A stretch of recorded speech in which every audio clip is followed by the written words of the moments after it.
dramatic introduction music. Hello, everybody. Hello, hello, hello. Oh, hey, there's that button. See, we have lights. We've got cameras. We've got closed captioning. We have chat. All right, all right. I probably look a little different. I got a new green screen. Oh, hello, everyone. This is Gaarawarr's Guide to Everything Untitled Champions, and I'm the aforementioned Gaarawarr. I got a green screen. I tested it out for the first time yesterday. I made a couple modifications. We're testing it out again today, but I think it's still putting a hole in my head. Which way? Right here? I'm going to get there eventually. Right here. Yeah, yeah. Shiny head. Screen no likey the shiny. Do we have the code? Yes, we have the code. We have a code. All the code you could ever want. Anyway, today it's been a year, folks. In the last 2 weeks, it's been a year. So, you know. Today we're going to talk Midwinter. We're going to talk our old friends, Cthulhu and Morgaine. We're also going to talk new friend, Talon. I should probably get out of this free play. It's because I'm getting a green reflection. Maybe, but I don't know where it's coming from.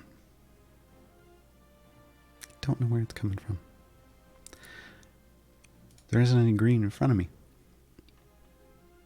Is it like it's doing some weird reflection and coming back off the screen and then in the front and then onto my head? I don't know, maybe. I don't know. I have another light. I have another light sitting here. I'm hoping once I hook that up, I'll then have a what do they call them? A key light and a fill light. And I'm hoping between the two that will help separate me from what's back there. Otherwise, I don't know. I got to wear a wig every week. The return of the Bob Ross streams. I don't know. Let's do. How many gift boxes do I have? I have 8,100. Okay. That's enough to do. Wow. Now I can do 2 out of the 3. Let's start with Dead Winter Dodge. This seems to be the challenging one. Let's talk about all 3 of these real quick. These are Talons. I'm going to go over Talon stuff. I can't really do the rest of these on stream, but we can talk about those later. But let's get into one of these, and we'll talk about all of them. Fiendish Friends. Basically, there's some fiends. They do some things. I don't really find this one super difficult. I mean, 99% less gold sounds horrible, but if it shows as green easy like this does, it shouldn't be an issue. And if you're worried about it at all, just get them all to show as green easy and then go back and do it, and then it's a walk in the park. The rest aren't super horrible. Once Upon a Gazer does have some restrictions, and then there's the whole when a gazer hits you, you're stunned thing. It's annoying. Again. But I think this is like the most restrictive, so let's do the most restrictive. I see Trillex, I get up to 699, can't get past the Devourer at 700. Yeah. No, the Devourer is your hard wall in Midwinter. It's just he's painful. There's no real getting around him. Unfortunately. Let's get Cthulhu in here. And Morgaine. Hey, look at that. We can have all our friends. Hello, friends. We can put them all in one adventure. And then we can talk about them. My Talon has no gear. We're going to put some Talon. We're going to put some gear. We're going to put some Talon on gear. We're going to put some gear on Talon. Actually, let's talk about this in a second here. Let's do this one by one. So if we talk about our old friend Cthulhu has been with us for a while now. He was a year 2 addition to Idle Champions. So, he likes to buff people. He likes to take some of your gold and then buff people with it. But when he takes the gold, he doesn't buff people with it. Well, he kind of buffs people with the gold. He uses the gold to pay a demon to come help your party. And that's what these pink coins are. These are normally gold is the usual color for coins that drop. This pink shows that something's been taken away, and the silver shows that something's been added. So Well, platinum, I think, is what they're supposed to be. So the pink ones mean he's taken some of those coins and he's paying his demon. Grave of Men. This isn't in the game, but the demon Cthulhu summons is called Grave of Men, and it's the most wonderful name for a demon that canonically has done nothing in their adventures. Poor Grave of Men. Anyway, so that's a thing. And then he has Unseen Encouragement, which normally it increases the damage of the champions furthest from Cthulhu. And what that means is the furthest person, which right now is Melf. So you have to set up your scenario so that it's the furthest. If there's a tie for furthest, it will do more than one. But when you move them around, like it's always going to be one person that's getting that buff. So we're gonna wanna buff a Farida here. So we're gonna do that. So that's how I'm doing it. Now you can buff. You have a choice with his specs to either be super efficient with your Grave of Men spas, which makes it cheaper to pull out Grave of Men, which means higher damage and more often. But if you can't put Cthulhu in that furthest from the DPS slot, you're gonna do Velvet Touch, which basically gives that buff to all non-adjacent champions. We're gonna be efficient here, though. So somebody, how old is this game? So this is year 4 of events, but I want to say the third anniversary was September, so it's now a little over 3 years. But we're into. So like that first year was year 1 of the event cycle, then year 2, and then year 3. We are now into year 4 of the event cycle. When it completes, it will be 4 years old. So yeah. 3 years, 4 months. Yeah. Well, I don't know. Like 2020, can we just call that a decade? And then it's been like 12 years. But yeah, no, jokes aside, it's been around like 3 years, 4 months. All right, so let's level up Cthulhu. We'll just throw that on there and call that a day. Morgaine. Oh, Cthulhu hails from Acquisitions Incorporated, the C team. Morgaine hails from Acquisitions Incorporated, like the main team. So Morgaine has a double tap. Basically, just if she kills someone, she shoots them again, just for good measure, and gets more gold out of them for that. She's basically an assassin. She's a hired assassin. She steals some of your gold, and it powers her buffs. So, similar to Cthulhu, but a little different. Like he steals a little bit of your gold, and hires a demon to come make you stronger every now and then. She just steals some of your gold and flat it makes you stronger all the time.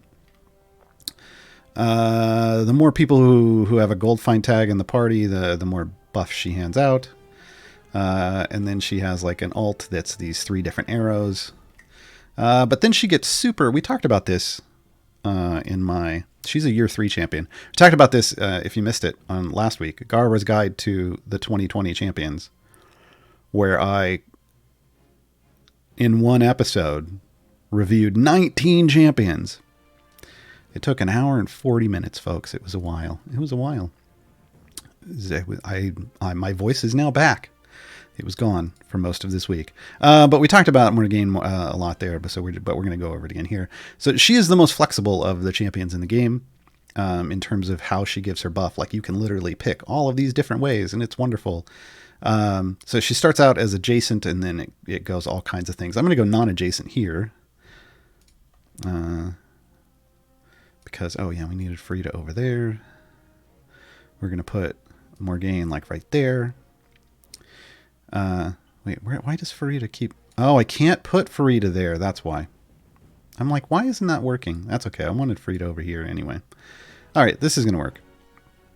I forgot. Talon is in a fixed position here. So every time I keep trying to move someone where Talon is, nothing's going to happen. And we'll do this. And yeah, that's fine. Okay, so we've got Morgaine, non-adjacent. We're going to buff up. She gets 3 specialization choices, so we'll hit the rest of those when we get there, I guess. I'm using Frida because of our other champion that we have, which is Talon, our new champion, Talon Urin. Is it Urin? Yeah. Aaron. Urin. Yeah. Urin. They spelled it out, but they spelled it out ERR, and to me that's air, but I think it's Talon Urin. Hagar, can you explain the item level system? Yeah. Does it make a difference if I put blacksmith contracts in champs that don't have epic items? Or should I first get epic items and then use blacksmith? Yeah. I personally don't put blacksmithing contracts. Don't put blacksmithing contracts on your core or evergreen champions. Bad. No. If I had a spray bottle, I'd squirt it. No. Bad. Only use them on event champions. There's reasons for that. Basically, all the regular chests you ever open are going to drop duplicate item levels for your core and evergreen. So the blacksmithing contracts you want to save for event champions. Use your blacksmiths on event champions. I personally don't put I don't put blacksmith contracts onto event champions. We're going to do some today. So this is perfect timing. I don't put them on event champions unless that event champion is full epic. So I just got Baloth full epic. So let's go over here and take a look. I'm going to open a tiny blacksmithing contract. I just got Baloth full epic this week on my Tuesday stream, I think. Well, it was this week. So on my hunt, the reason I don't add item levels to anything that isn't full epic is because on the hunt to full epic, you're going to get lots of duplicates and you're going to get lots of item levels. So I feel like it's a little heavy-handed to dump a lot of... You may end up with way more item levels on someone than you were really targeting for. It's not necessarily efficient. The higher you go, kind of the less efficient it is because math, right? There's diminishing returns. So I like to keep things fairly equal. Like you'll see, here's why we don't put them on core and evergreen champions, because eventually core and evergreen champions are going to have outrageous item levels because you've just opened so many chests of those regular silver and gold chests. It's just, they're going to be way up there. Whereas your event champions only get them if you're opening their specific name chest or using blacksmithing contracts. So I try to keep a floor. Once they hit full epic, then I raise them to the floor, which currently is 80. So that's the lowest I want to bring everybody. So I'm going to raise Baloth here up to 80. He's at 44, so we've got a ways to go. So let me give him... We'll throw an epic on here. We'll probably throw a couple epics on here. That's 24, yeah. So that should give him 4 levels. How many we needed? Like 36? So I can give him like at least... We'll see where 4 of these land, and then we'll call it a day, and then we'll go take another look with a blue. Yeah, that got him up to 60. So I could give him some more epics. Yeah, let's throw him some more big ones. All right, what do we got? Now, we'll do that in a minute. We'll talk about her other spec. Yeah, these are spreading out fairly nicely, I think. One more. Okay, yeah, I'm happy with where all those landed. Let's go see. He should be in the 70s now. 76. All right, so I just need to get him 4 more levels. I'm going to do that with some blues just to kind of try to more evenly distribute some of these. There, because now we finally got some on his slot too. Let's go take a look. 81. That's close enough. Because I just want to hit 80. I could try to really finagle it and just hit 80, but I'm just going to try to hit 80 roughly. And we did that. And now I'm done. Now I'm done putting item levels on him. Everyone else has at least 80. And I'm banking blacksmith contracts to either give in to the black hole that is Briv and Melf, or to get my floor up to 90, right? And keep in mind, this has been a goal of mine for a very long time. I've been working on this for a very long time. Your floor might start at 40 or 50, and then when you have enough contracts, you can move it up. And if you have someone that you want to dump them into, go for it. Like I went all in on Sentry. Where is she? I went all in on Sentry to try to get this to max, because it has a max. So I was willing to dump lots of blacksmithing contracts onto Sentry, because at some point I was going to be able to stop. Brivin Melf, you can go endlessly. So I haven't cared. But yeah, I mean, if we look like, Zorbu's at 99, I didn't really try to push him. Avron's at 82, Krull's at 82. Like, so, some of these people aren't, super, super high level. And when someone is, like Deacon is an event champion who's higher, it's because I've obviously clearly bought chests, and those duplicate item levels have built that up, right? So certain things are going to go up, certain things are going to go down. But I don't like to put blacksmithing contracts on someone that isn't full epic, just because I feel like you're doing it like a little early. Like, sure, those item levels could be going if you unused in your inventory, but because they're kind of random, I don't know. Unless you just know for certain that champion is going to be someone you're going to want to dump all the items levels into over time, I would hold off. Let's go back and look at Morgane. Morgane got to her second set of spec choices, and her second and third are the same. There are these 4, so you get to pick 2 out of these 4. I'm going to go with, we can't do tight formation because this is a formation that doesn't really accept that. We could go keep it simple, but the higher ones, the ones that are going to give the most damage are the ones over here on the right in this specific formation. So we're going to go calm under pressure. And when we get to our second set, we're going to go the long game. What other questions do we have? Trollocs, do you like Talon? I like their kit so far. I don't have any gear on them, so I haven't been able to run them to a wall and see how they do comparatively, because it's not really a good comparison if they don't have any gear. But we're going to put some gear on them today. I know this is a day too soon, but who's your favorite Companions of the Hall champion? Oh, it is soon. Tomorrow will be, for those of you who want to know what the topic of our Saturday show is, it's going to be Gaarawarr's Guide to the Companions of the Hall. So instead of covering 19 champions, I get to cover only 5. So we'll be talking about Brunor, his adopted children Wolfgar and Catti Bree, their friend Regis, and their friend Dritz Do'Urden. We're going to cover all of those tomorrow. Yeah. Who's my favorite out of those?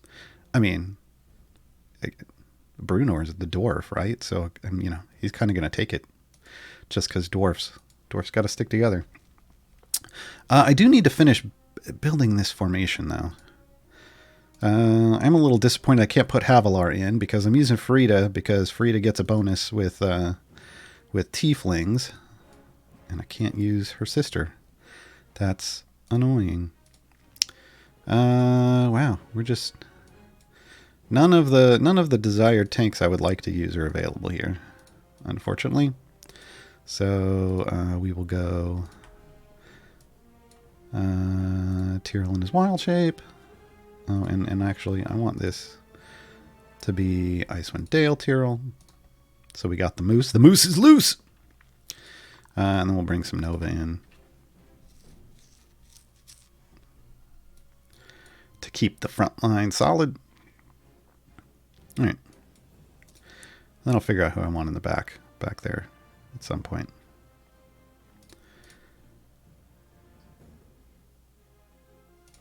All right. Is it better to save gems to get familiars or just spend in gold chests? If we hit, somebody probably did this already, but I'm going to do it again. ! GVA. There's a gems visual aid that myself and Mars collaborated on, which basically explains the thought process of how to do it. It's not like, here's how you must do this. It's like, well, here's the general guidelines of how to spend your gems. It's kind of like a visual, slightly altered version of a flowchart. That was kind of the thinking behind it. So you can, make good decisions. Ultimately, people are going to give you all kinds of opinions, but ultimately I'd rather give you information and let you make an informed decision on your own. So there's your information. I think early on, in general, I think you should buy the Mage Hand immediately because it's only 250 gems. And then after that, it just depends on what you're trying to do and how many you have. If you're trying to go full free to play, and you don't want to spend any money on the game, then then you have to kind of choose wisely between, buying gold chests and buying familiars, because familiars give you like utility quality of life. They are quality of life, whereas gold chests are going to give you power. So yeah. Clocks and stocks. I just started yesterday. Welcome to the game. The Morgaine event. Careful formation. How can I set it up to win? Ooh. So let me go. Like I said, I can't go back and do these again because careful positioning. That's what we're talking about. I can't go back and do these because I already did them once, and the game doesn't let you go back and do them again. Starts in the formation, cannot be removed or swapped. Only Morgaine and champions buffed by paid up front can deal damage. Okay, so basically, let me see if in my guide to Morgaine I have the positioning for that. If I do, I can. Should have. Past Gaarawarr should have done this, but, you know, he did not. He did not. Dang it, past Gaarawarr. So basically, wherever Morgaine is positioned, like we were just talking about how she's super flexible and how she can buff, wherever she is positioned in relation to your DPS, wherever you position your DPS, you just have to choose her setups correctly. So you either keep paid up front starts adjacent. So you should probably start off at least with your DPS adjacent so that you're doing damage. If you then end up changing it so that your DPS is far away from Morgaine, then you need to go say keep your distance. Otherwise, you just stay the same. And then you just choose your buffs, whichever buffs you want correctly. You're just building a formation, but with Morgaine, with your DPS adjacent to Morgaine, basically, and then you build your formation around that. It's not a problem because ultimately, when you're building a formation in this game, you're only building your formation to truly have one person do damage, and that's your primary DPS. So in this formation, the only person's damage that I care about is Farida. Everyone else here exists to either tank for her or buff her. That's it. That's it, right? Like that's the whole build. Everyone else could do 0 damage and we'd still get through this. That's fine because she's going to be doing the bulk of the damage. If we go down here, well, currently she's not doing setting, but how did that happen? That's wild. That's got to be a bug because we're not even remotely near that. Sean. Yep. If you want a more specific, like if you want somebody to build a formation for you, head over to the Discord and go to the #formations channel. Someone will happily build you a formation, but I recommend you learn how to build your own. There are guides out there to do that. I might have made a couple. Are Morgaine buffs observable by Artemis for his extra boost from DPS? Well, they are positional formation abilities. So, yes. Right?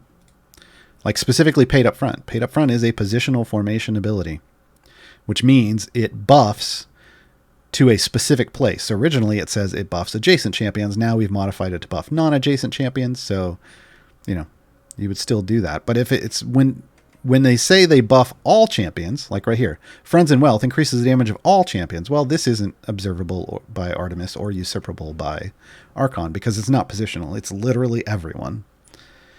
So any positional formation abilities are usurpable, I believe. Here we go again. I just updated. Well, I don't believe I just updated. I know I just updated 78 guides over Guidemas.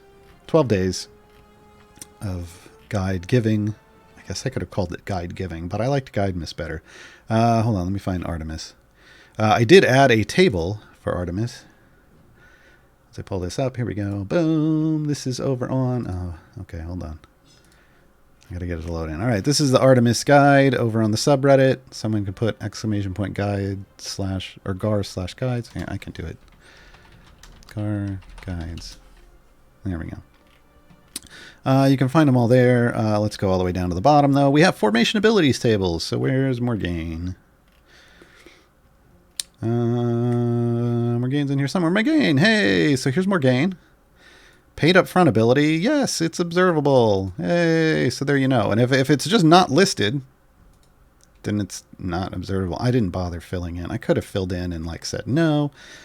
But there are cases, I did it this way because there are cases where like, yes, but it was broken. This supposedly is now resolved, so I can update that. because it was showing real weird. Hellish Rebuke still like kind of shows up real weird. So I just still have that as like a broken indicator. But it's basically, hey, yes, they've got an ability. Rapid Training for Korth, potentially broken. But yeah, so there's lots of ways to find that. Artemis and Archon has a table like that as well. So if you have questions about those two, I do have to add Talon onto those. I guess I'll do that tonight. Yeah. Is Deacon any good outside of his speed roll? Yeah.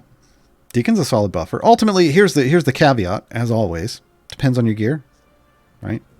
If your characters are fairly equally geared, then Deacon's probably going to be great for you. If Deacon's got garbage gear and everyone else in that slot doesn't, has good gear, then Deacon's not going to do a whole lot. I have a time gate, and my only slot I don't have a champion is slot 10, Tyrell. Who should I go for in that slot? Havilar. Pick up Havilar. Havi is a great tank, and also is, at times a speed champion. I would say, yeah. For a new player with no pool of champions, well, I mean, you've got 12, 13. You should go get if you're a new player. Oh, well, and actually, after this event, you should now have 16. New players, click main menu, go to newsletter, click on it, sign up for newsletter, get Hitch right away. Hitch, great. He do good things. He's not just a support. He's also a hidden DPS. So he's actually the DPS I use in all of my recommended formations currently for new players. And I know there was some questioning of, Ashara is now way better and yada, yada, yada, and lots of attempts at math, even though I didn't ask for someone to argue that they're better. I did go and review that on a new player account. And frankly, Hitch is still as good, if not better, on the first run, and pretty much the same on my second run. So, but I do say, just in point of clarity, in all my recommended new player formations, I clearly state if you have this is just a recommendation, and that if you have a better champion, or you have other champs that are better geared, or someone else you want to try, go do it. Go do it. It's your game. Play it how you want. But for a new player with no pool of champs, what event champion is better for focusing? No, pick them all up. Don't get into the habit of, I'm only going to focus on one champion. I feel like that's limiting. I feel like it's real limiting. Pick up all the champions, get all 3 of them, gear them out equally. Otherwise, you end up trying to do a variant later on, and you've got a champion that you just ignored gear-wise, and they're the only ones that you can use, and suddenly you're frustrated because now you've got to go. Like, you can't beat those variants, and like, yeah, don't frustrate yourself. I say 55,000 gems. Should I buy the familiar for 50k to have 4 instead of 3? Well, I like that, honestly. You're at a good cutoff there. Or should I buy gold chests? I'm not full epic yet with the evergreen. You're going to be hunting full epics for a while. So in this case, ideally in this case, I mean, I didn't say this, but it sounds like you're already full blue across core evergreen and you're just hunting epics. At that point, that's going to be a long haul hunt. Getting 4 familiars, picking up that 4th familiar is actually nice because it lets you put 1 on click damage and 3 on the field for starting off your adventures, which is, in my opinion, the best way to automate early on. Because the 3 will pick up all the objects, most of the objects that get dropped, while the 1 on the click damage will level it up for you, and you'll push real quick through the beginnings of your adventures, and it just helps make things smooth. So yeah, I would do that. But if you're not at all blues yet, I feel like you just need to get to all blues first, and then pick up those familiars. All right, so we get the second one of our last 4 specs here. I'm going the long game. Not that we're going to need it. We only need to get to 175. What's that buff I've got there? This is outdoors. And this is my Modron. So the Modron, I guess. So if you're newer, there are Modron cores in the game. It comes with Modron automation. It's part of the multi-party and Modron unlock. That's this button down here. You have to have one extra champion in every slot. I think that's the best way to say it. So at least 2 champions in each slot. So, you don't need 6 or something, but you need at least 2 in each slot, and then you will get to click this button and run an adventure called Split the Party. And if you complete that adventure, it shows up in here, like you'll have one active party, and it'll want to give you a second one, but it'll say you've got to run a new thing, and you run that, you beat that adventure. And then suddenly you get your second party, and you get Modron cores, these little things here. So if we want to view, I have a Modron core active. Spoiler alert, we kind of bumped this up to 15 because, oh geez, is this next? Hold on. Am I spoiling too early? Let me go see if I'm spoiling too early. I don't care. We're going to do it anyway. It's my show. I'll do what I want. Sorry, Dylan. We're going to be doing. Well, that's the thing that we don't have yet. We don't have a name for this yet. But we're going to be doing Gaarawarr's Guide to whatever we're going to end up calling the pipe game next week, next Saturday. So not tomorrow, but next Saturday. I am going to pipe out this whole thing. I'm going to pipe out both my cores on stream. Phrasing. No, but I'm gonna clear this one out. This is the original Modron core you get, which I do have at full epic, but I'm gonna mash that clear button. I'm just gonna go like this, and I'm gonna repipe this whole thing on stream while explaining my thought process behind it. Again, just how I pipe. It doesn't have to be how you pipe, but to help new players understand how to build flow and try to get full epic. Let's load that back in because I want that. Okay, there we go. And then I will pipe from scratch for the first time ever Modron Core 2, the Strong Core. Yeah. So that's coming a week from tomorrow. Tomorrow is Core Champions. The week after that, whatever we're going to end up calling the Guide to the Pipe game. You didn't restart to get the weekend buffs? I forgot. While I do that, let's go over here. Hey, everybody. If you don't know already, there is a Gaarawarr's Guide to the Midwinter event up on the subreddit. You can also find a linky in the Discord-y. Yeah. I think I've updated most of Talon's information. It's got links to the guides. These are separate guides for Cthulhu and Morgaine. They have their own full guides. You can go over there by clicking those thingies, hitting those up like we were looking at for Artemis earlier. Artemis. But you got all the talent stuff with some notes on like their abilities and spec choices. And I still need to get all the gear stuff, but because, hey, we're doing some of that today, right? It's got the feats. It's got all of their upgrades. It's got some, starter, like true new player formations. If you're a brand new player and you don't really understand how to build formations yet, I recommend you learn how to build your own right here. I say that right there. But here's a couple examples. And then, down here, if you have other options or think a different DPS is geared up better, try them around, swap stuff out. Like I do this specifically. Sometimes I put odd things in this formation that other people are like, that doesn't seem perfectly optimal. Well, yeah. I'm not here to give you fish. I'm here to teach you how to fish. Right? I want you to question things. I want you to make adjustments. I want this to be decent and let you complete an event, the event. And these will. Are they necessarily like the best way to do it? No, because there's a lot of stuff you're gonna have to figure out on your own. We'll help you all kinds of ways. Why is this not? This looks bad. I'm gonna have to go fix these formattings. These did not come out right. I will go fix that right after this show. It's also got a breakdown of all the stuff, right? Okay, are we? No, it hasn't reloaded yet because I didn't hit the restart button. Gaarawarr's Pipe Dream stream. Yeah. I think they're trying to figure out exactly what they want to call the pipe game officially. Like, do they want to call it the pipe game? It's not necessarily. I mean, it is the Modron core. but I'm not talking about like automation. So, yeah, come on, find the game. There you go. All right, now we've got weekend buffs. Hey, we can talk about weekend buffs. The Welcome Talon weekend. We got Havilar with Leadership Summit. We got Ashara. Wow, if they're giving you Ashara this weekend, if you're a new player, Ashara should be your DPS.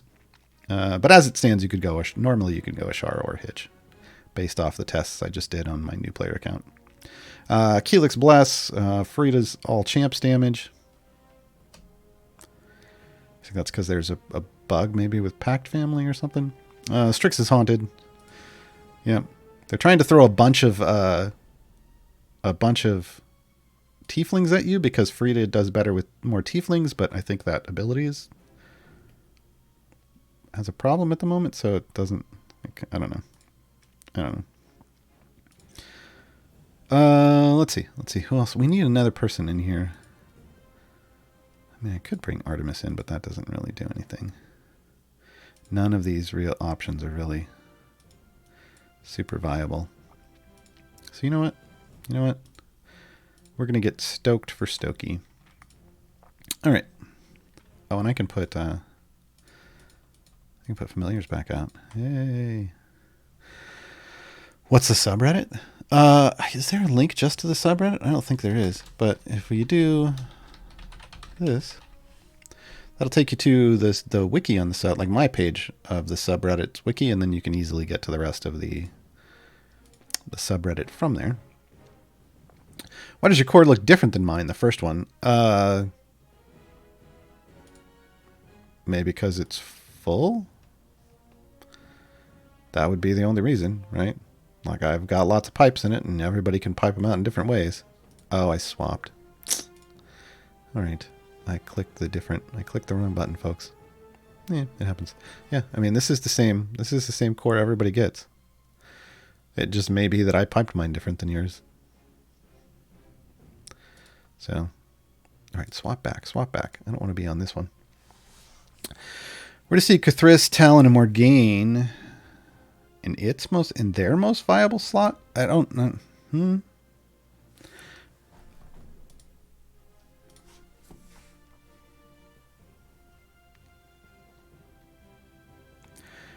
They're all support champions, so I'm not sure where that question's going, Peacemaker.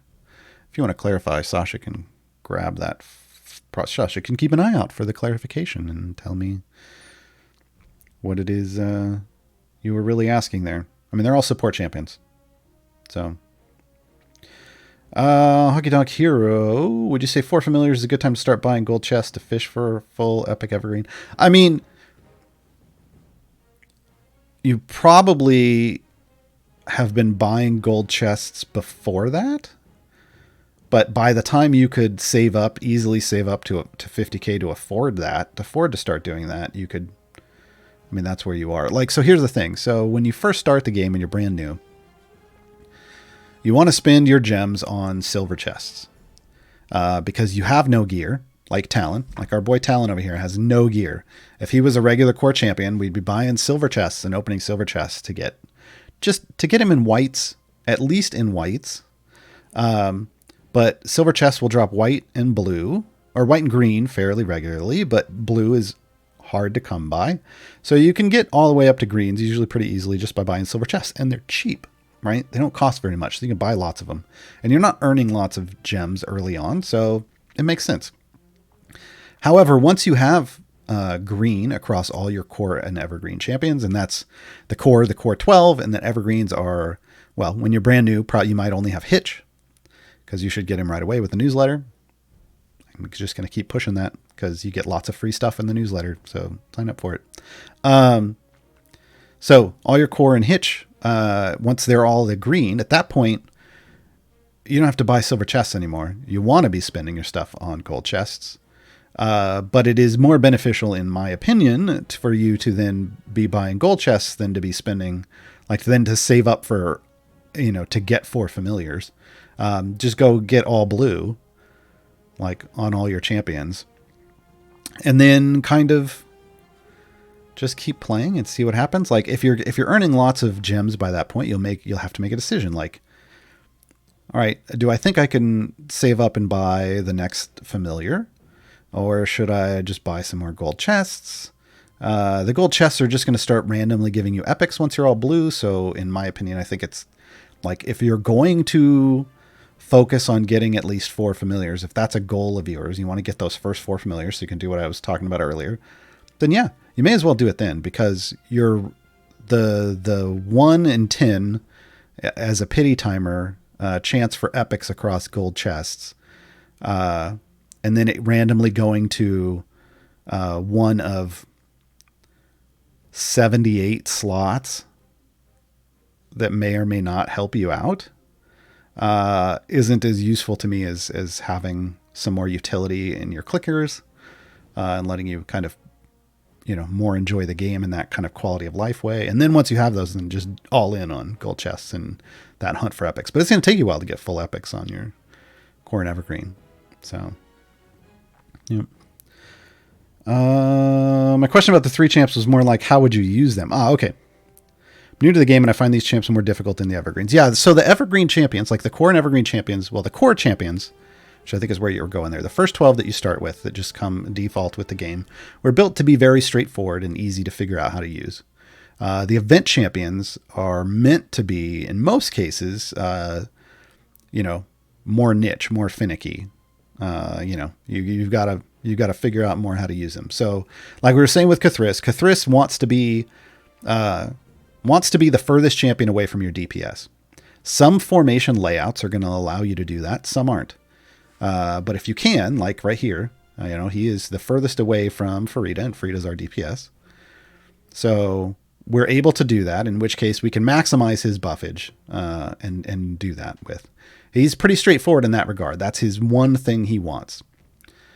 Morgaine is super flexible. She can work in any formation layout, but she does a lot better in ones where there's a tight grouping where she can be in the middle of 6 people.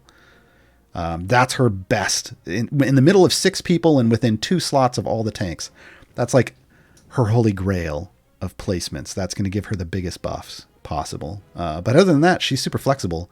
Like the most flexible. She can buff adjacent, she can buff non-adjacent, she can buff everyone in front, she can buff everyone behind. Whatever you want her to do, she will do as long as you pay her.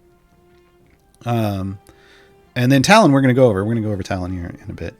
How did I get the snowball click damage? It was a freebie with when they announced the fact that Icewind Dale was going to be the next campaign book. Their little tie-in was this Icewind Dale version of Tyrol. I think it was the fall celebration, whatever their fall or their, I guess it's the 3rd anniversary.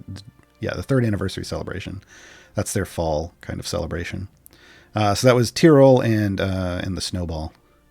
And the snowball. I've also got the green flame gym click damage one. And then of course default. I was saying the other day on Mars's stream that we need a psychic damage one, which can be whatever color. And Mars said like purple, but instead of like a snowball coming out, it just needs to say like pun, pun, pun. But that's just me being silly. Anyone know if a weekend chest purchase still rewards the GE if you don't have that champion unlocked yet? It does. It would award the golden epic. So here's how this works. So here's the weekend GE.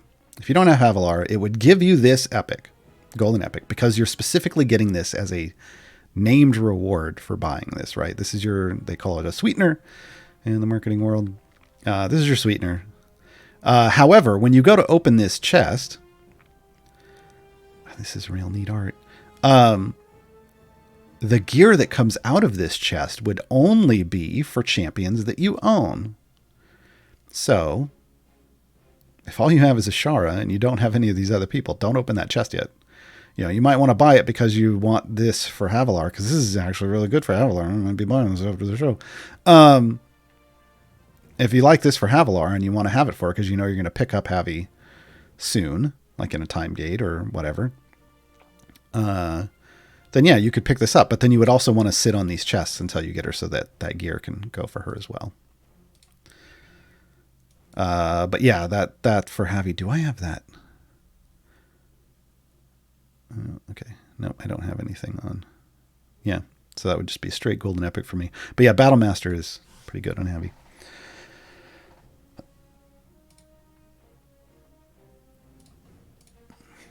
What else were we going to talk about? I think we were going to talk about Talon. I think we should open some gear for Talon, but we should probably talk about Talon a little bit first. I haven't even upgraded him yet too much. So scatter attacks. Talon is our new rogue boy, tiefling rogue boy.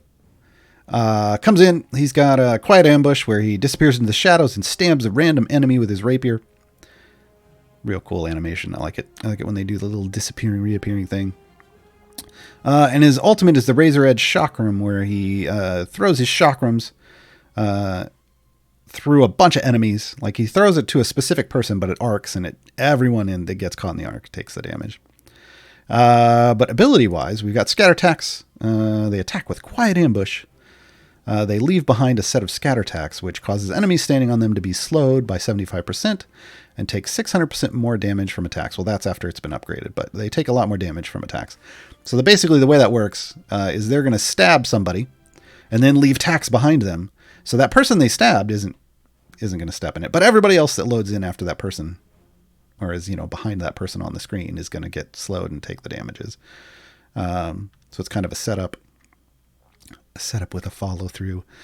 Spot weakness is the big buffy. One of the big buffies they offer. Talon increases the damage of all champions. The ability is increased by 10% for each enemy killed in the current area, stacking multiplicatively and capping at 25 kills. So basically, you can get this up to, it's 10% up to 25, but there's obviously going to be some modifiers for that. The effect is reduced by 25% for each slot past one a given champion is away from Talon. So that's basically distance. That's why we've got, I already set this up this way. That's why we've got Farida adjacent to Talon. So they're getting the maximum version of, oops, clicked on the wrong person. There's too many tieflings out there. They're getting the maximum buffage off of spot weakness from this.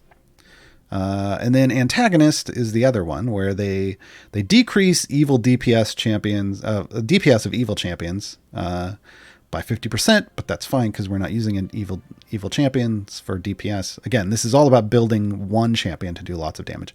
And then they increase the damage of good champions by 50% for each evil champion, right? And this is multiplicative. So we would technically want to rebuild this, and with Talon in the formation, we would want to try to rebuild this in a way that, or build your formation in a way that has lots of evil champions and then one good DPS champion. Because we're doing Dead Winter Dodge and we have all these restrictions, we're not focused on that, but that's technically how you want to kind of get the most out of Talon. So we got some additional scatter attacks where we increase the slow effect, radius, and damage of scatter attacks by 50%. I think that was the specialization I chose. I chose that specialization specifically because I think I'm still working. Did I meet the achievement yet? Working on Talon's achievement. Yeah, okay. So their achievement is Scatter Tactics, slow 20,000 enemies with Scatter Attacks. So making that radius bigger means I get more people in those Scatter Attacks, which means I climb towards this quicker just by using Talon. I don't have to do anything other than have Talon in my formation, and it's slowly going to start building up. So that's the goal there. They do have some other spec choices, though. Hold on. I got them right. I got them here.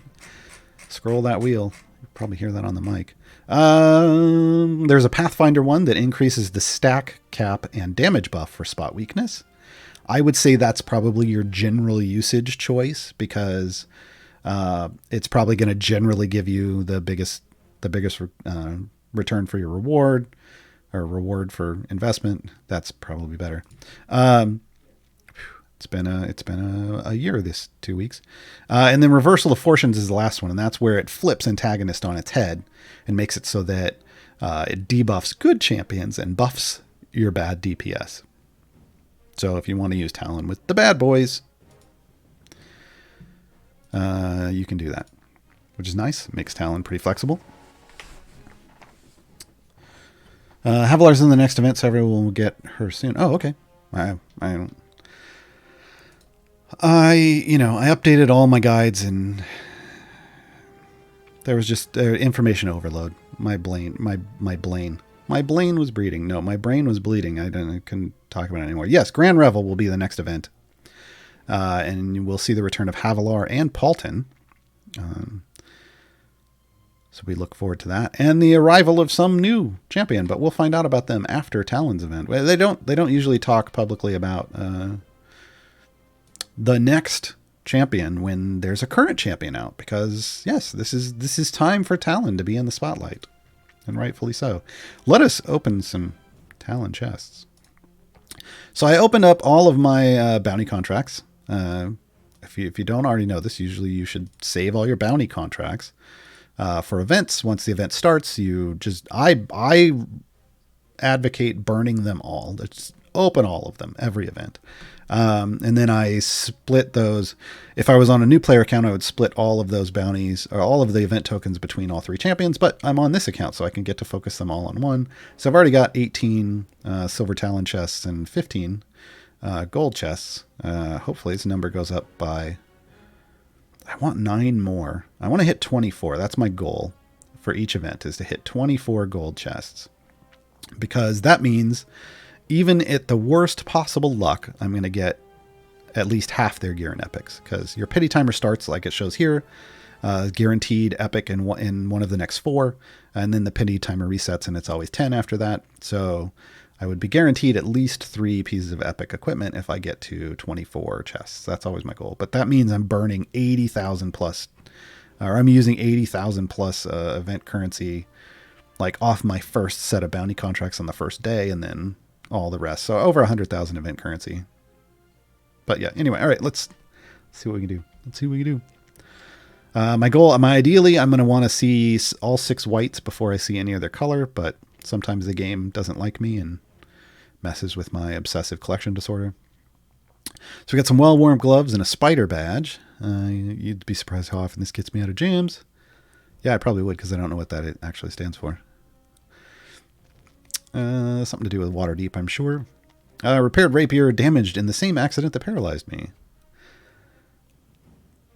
The hanging... Hey, we're doing good. Hanging lantern. If you twist the pole in a counterclockwise motion, the light extinguishes. That's neat. I want to learn more about this lantern, and hopefully we will get a little more facts out of it. Here are sharp rims. You should have seen them after Avernus. Yeah. Was that all 6, or was that 5? That was 5. So we got 5 of them. Give me the last one. You bastard. Sean did it, didn't he? Where's Sean? Did Sean hit the button? Did Sean hit the screw bar Gaarawarr button? He did. So I'll explain this in a minute. Okay, we got razor edges. So this is the blue, blue rare. So we can never have enough targets, but I might have been mistaken. Duck. Okay, why am I upset now? Because for new viewers, I don't like it when there's a gap in my collection like this. It doesn't mean anything. It doesn't. You're not worse off if you have a gap. There's nothing wrong. It just bothers me when there's a gap in my collection, because now there's no guarantee that this is that I'll ever get this. Whereas right now, like for these others, if things followed normal drop rules, I have this, and you would get an upgrade, and the upgrade could be green, right? But now I've got an upgrade that's blue. So now if gear drops for this slot, the only thing I'll ever get guaranteed is out of a gold chest, I'll get guaranteed an epic after at least, at some point. But I'm not guaranteed to ever get that green. Ever. So usually I end up getting them. But what I want right now is this slot 4 piece. So let's go back to opening up some silver chests. And again, this is just Gaarawarr being obsessive about holes in his collection. Hey, there we go. I got it. Upgraded my tires, don't worry. All right. So now I have one of each pieces of gear. I have all the whites. Now I want to hopefully get all of the greens. Won't silver chests still potentially roll for green for? Yeah, I mean, there's still a 1 in 6. Well, now that I have all the whites, there is a 1 in 6 chance that slot will get chosen for the item to drop. And then there's a 1 in, who knows what chance that the green version will drop. It's not equally 1 in 3 because, there's a higher chance for a duplicate white to drop because, again, there's no guarantee that it's going to go to green. There's also a small chance that the blue would drop again as a duplicate. And so, but there is a chance for it to be, for the green one to drop. I just don't know mathematically how it would all work out, and it's not super fantastic. All right, so we got the green for the lit lamp. It's a bit more subtle than the time Esmeralda cast her light on my whole wheelchair. I like that they're working in other champions into some of these comments. They don't look so fast now, do they? Oh, there's another blue. Wow. Okay. Keep this in your pocket while in the dock ward. Tell them Talon sent you. All right. So that was probably the upgrade to the spider pin, I'm guessing. Yeah, and I get a second. Sean, stop hitting that button. Seriously. Seriously. Why would you do this to me? I've got 2 gaps. In most cases, you're going to be super happy that you just automatically got the blue, right? Because that is the blue is the biggest bonus for you. So you, in terms of using Talon, yeah, super happy that I have some of the bigger upgrades just off of a silver chest. In terms of my collection, super not happy.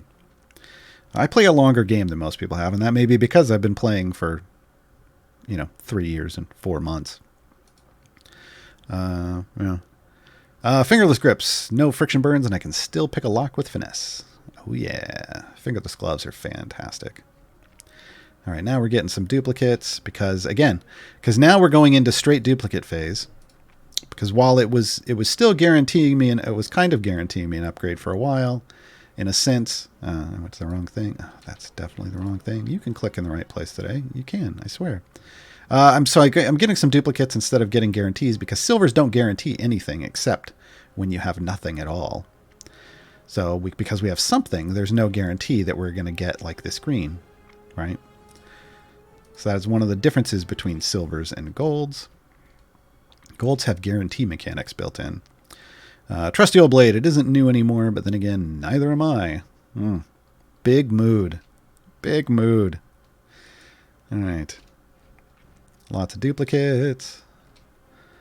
Hey, there's that pin. So I believe this filled a gap for us. Let's go verify. Yay! Yay! All right, so I still need whatever's between sharp rims and razor edges. I need this green. Well, I want it. I want it. The precious. There we go, hoop-shaped blades. So, yeah, got lucky enough. The nice thing about this is because it is the green that I was missing it and not the white, which can happen. You can just lose the white. The green would drop out of both silvers and gold chests, which is fantastic. However, the white would only ever drop out of silver chests, which is challenging. A lot more challenging you would think, because one of the main ways of getting gear for event champions is patrons, but patrons only have gold chests. So you can only ever get green or higher from patrons. So, you have to either do time gates for them, which are the best delivery system for silver chests. So if you're trying to hunt for silvers or for whites, doing time gates and running like up to 700 or 800 gets you a bunch of silver chests. Otherwise, you're forced to spend your precious event tokens on their event, and I don't do that. I don't do that at all. I do not, on my veteran account, on my long-term account, my main account, I don't run free plays for old event champions. I only run for the current champion. I gear up all the old champions off patron chests and time gates. Period. So, yeah. So we are done. We'll open all those gold, whatever number of gold chests I end up with by next Friday. We will open up on next Friday's stream. I mean, we're in a pretty good place. I guess I probably just could. What do we got? It's only 4 o'clock. We need more questions in chat, folks. We've still got an hour of this show left. What do I got? I think a couple of these got marked and I didn't answer them yet, but so I'll answer them. Just continue. Oh, hey, we finished Dead Winter Dodge. Is the debuff and buff of talent for evil and good DPS observed by Artemis? Will it mess with his stack? So, Gothlaz, let's hold on. Let me get out of this and go do a different. Since we completed that with the variants, once you complete them, just get out. There's no reason. With those difficult restrictions, there's no reason to continue pushing.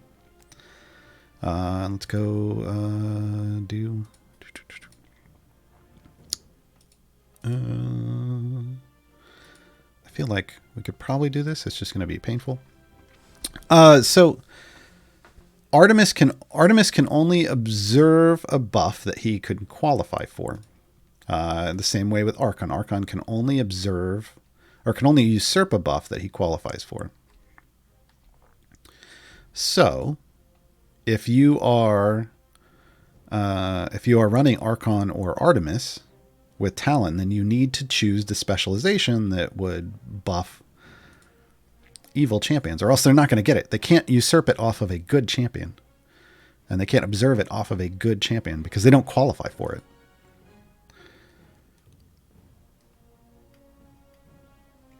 How to get fragments for time gate. So time gate pieces. Up here, time gate pieces. I've got a handful. They drop once every 5 days off a random boss. There's a timer, so you can't farm them. It's just once that timer comes up, as long as you're killing bosses after the timer ends and says, now that you are eligible again to loot one of these, then it will drop fairly quickly off of a boss. RNG be with you. That's why some people say 5 to 6 days. But it drops, once roughly every 5 days. You can also buy them in the Patron Shops. They are the very first thing you can qualify for and purchase. They are 2,500 of the currency each week. You can only buy one a week, but because there's 3 patrons, once you get to the point where you have unlocked all 3 of them and you have, the influence in the currency regularly to buy them, you can ultimately earn 4 a week. It averages out to be a little better than that over the long term, but currently 4 a week. There will be another patron, at least one more patron added this year, which will get us up to 5 a week. And at some point, people can be running, 5 patrons in that one freebie, and we'll be running a time gate every single week. It's gonna be wild. It's gonna be wild. Let's see. I need to build out this formation because there are people that aren't qualified for this run. Heavy just can't get any luck with Havilar right now. Let's get Talon back over here somewhat adjacent so we can do the buffages. Who else do we want to use though? Let's see. I'm kind of leaning towards Grama. Maybe some Keelek. We could do a Shara. Yeah. Let's do some of this. So let's move Keelek up here. Put a Shara out. Potpourri. That'll do the Tiefling bonuses. We'll have some Ayla for some tankage. Not the most ideal formation layout for Keelek, but you work with what you got. Yeah, Dragon Bait.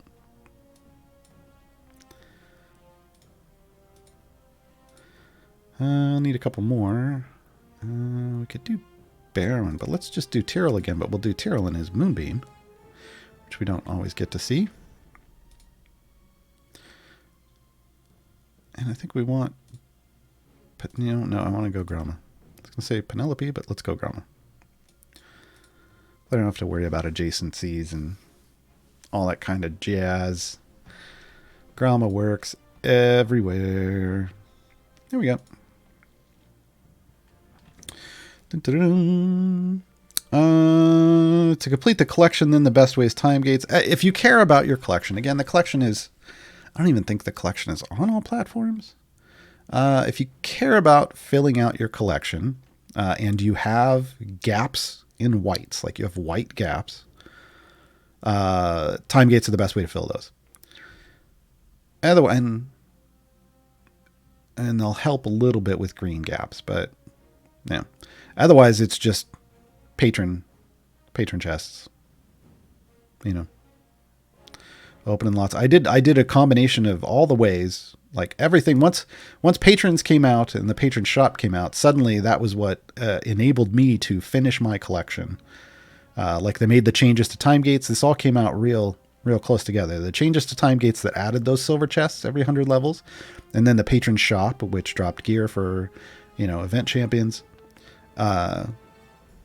Those things enabled me to speed up the completion of my collection and not only fill out my collection so there were no gaps, but also get full epic on everything. Yeah. So, proper usage of those things is going to help you. It's going to help you a lot. What's the Mooney thing in the new background? Nom nom nom nom nom. That should be familiar, right? I totally just ripped off the background from Idle Champions. Sorry, Idle Champions. I didn't know what else you might want me to throw back there. But I was testing out the green screen, and I just figured, hey, let's throw the adventure completion screen background in. So this is what scrolls up. A lot of people skip it now, but it used to be you couldn't skip it. This is the scroll up. This is the image at the top of the scroll when it shows the party around the campfire after an adventure completes. It's real good art, so I'm got to show it off somewhere now. Is this what people spend on these days? Buy time gate pieces from patrons? If you notice, I've got 115 of them stored up, and I still buy my time gate piece every week because I know I've got to flesh out champions like Lucius. Where's Lucius? I always got to ask this. Here, I still need 3 epics out of him, and I don't know that I have enough currency to get it all out of a patron. And yes, Lucius does qualify for a patron if you slot his feet. He will qualify for Vajra, if I'm remembering correctly. Yes, I already have the feet in. So you can gear him out with Vajra chests as long as you have his feet slotted. So I'm trying to do some of that. I did spend a little of the monies on him. She's been the target of a lot of my gearing people up, which is why they're at like above 3 EO5, like 30,000. She's only at 18,000. So I'm running out of stuff on her. So I'm going to run a bunch of Lucius time gates here soon, and so I'll burn through a lot of these 115 time gate pieces. So I like to continue to buy those every week because I know I'm banking them, because I know eventually I'll get bad luck on an event champion like I did with Lucius, and I'll barely get any epics for him. I only got the 3. Actually, I think I got 2, and then I got a third off something else. And I'll need to use those time gate pieces to get them to full epic. So yeah. Other than that, I still buy Modron chests. After we pipe out that second Modron core next week, next Saturday, maybe I'll stop. I don't know. We'll see. We'll see how it turns out. Will we ever see some kind of reduction in the farming time required for the weekly patron rep? I mean, we already did. So yes. The multi-party mode and Modron automation reduced that a lot. Because you used to just have one party to do it in. It used to, and you used to have to run things through. There's lots of things in the game that allow you to do this. 1, there's speed champions that will help you out. 2, there's speed potions. 3, there's multi-party mode, so having a background party doing that at the same time. And 4, there's Modron automation, so you can just automate it all. So for me, when I remember on a Monday, when everything resets, I immediately swap over to Vajra. My background group that I had running that I accidentally switched to earlier is always running in a Mert free play. So it just gets it gets rid of a lot of the Mert stuff on its own. And I actively do Vajra and Strahd in my active groups. And I just set up I can't really show it, but I'll set up the party to reset, and I'll save one of my formations that I have saved under the patrons is a challenge formation. One's a speed formation and one's a challenge formation. And the challenge formation I just set up based off whatever the challenges are this week. So for instance, if we hop over here and we look, 250 arrows with Tyrrell, Grama, and Walnut. So I would have modified my challenge formation to have them in it, which I didn't really need to because I only needed 250 areas. But it comes out healthier, more helpful over here. Like 500 areas with Jarlax, Keylek, and Shandy. I'm not doing 500 areas in one shot. I split it up. I run to about 280, and that's where I have my reset, if you'll note. So I will just set that. I will set that party up with a lot of speed people in it, plus those 3 required champions. And if I can meet any other requirements for challenges, let's keep going with this example. So Strahd wanted Jarlax, Keylek, and Shandy, but also Artemis is my highest total damage dealer. So I would build out a formation that has Jarlax, Keylek, and Shandy, with Artemis as my primary DPS and as many other speed people as possible, speed and multi-hit people as possible. I would save that as my challenge formation and then load that up for my Modron and let it run in the foreground doing stuff for me. While in the background, I have this is Mert's Mad Wizard running, or it should be. Oh, it's probably not, actually, now that I think about it. I think I took it out because I was doing... Oh, it is. It's right there. It's his face is behind the calculating. And most of my stuff for Mert ends up getting done automatically for me in the background, which basically means I only really have to do like 2.5 patrons each week. So yeah, I mean, they'll probably add more. I mean, I don't think they would just full on stop adding speed champions to the game. They'll probably keep adding champions that have some kind of speed effect, and that will help.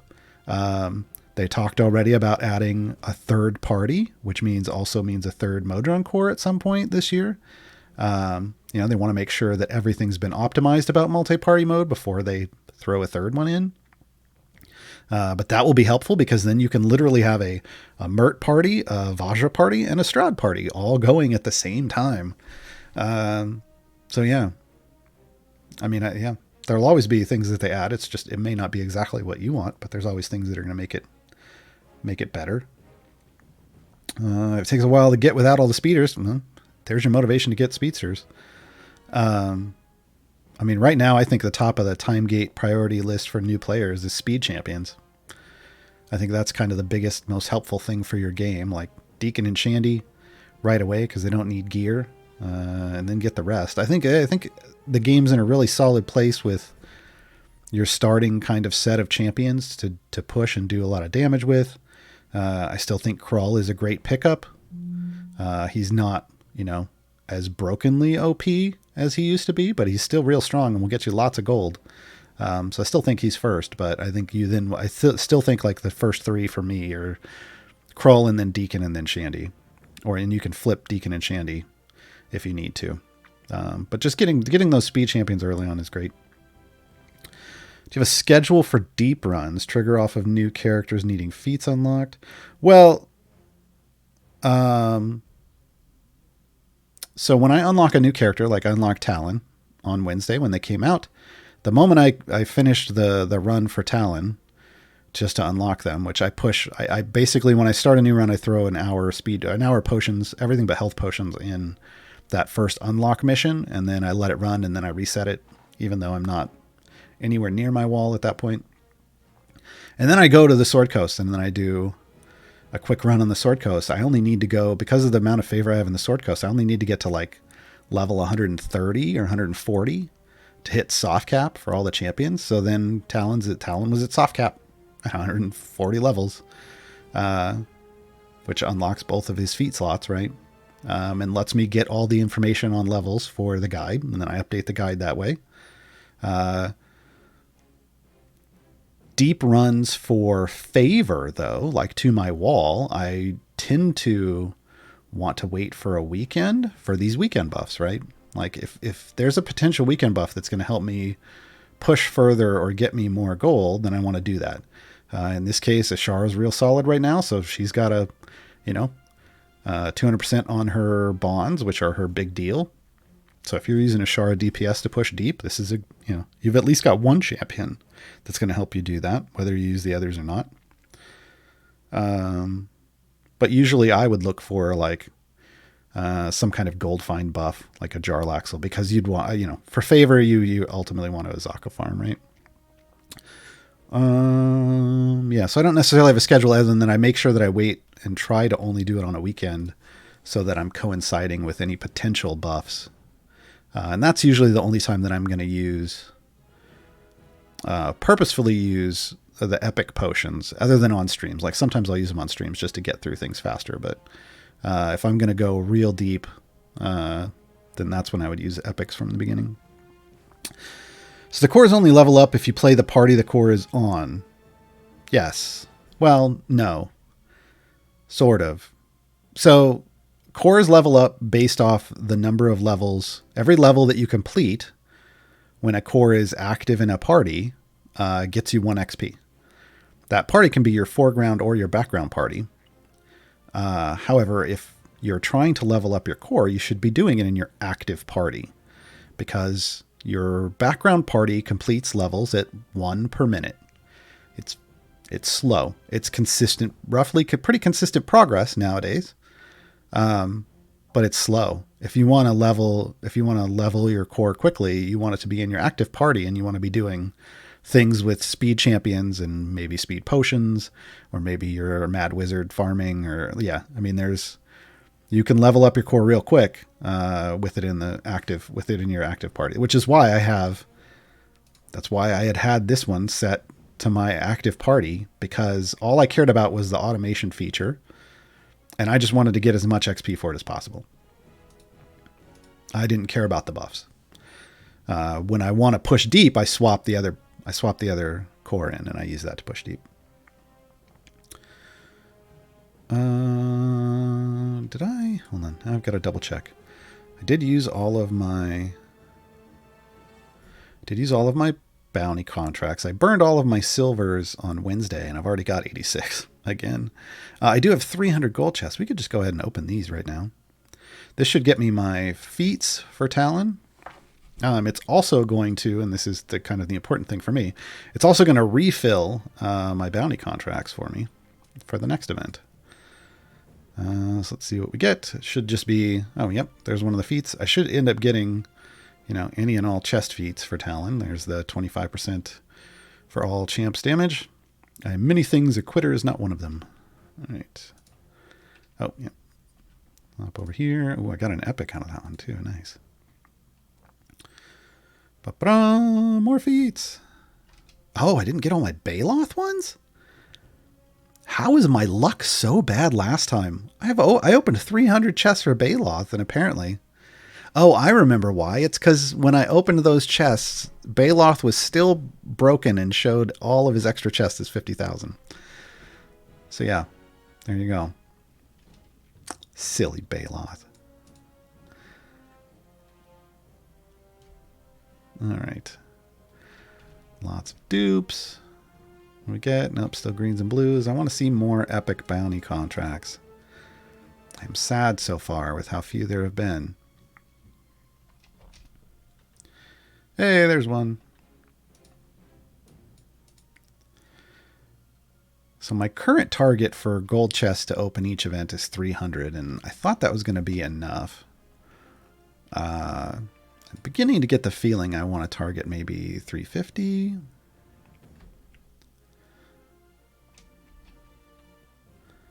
Because I'm not liking how many large bounty contracts I get. I want more. These numbers, in general, I feel like these need to be higher. So I may have to start targeting 350. How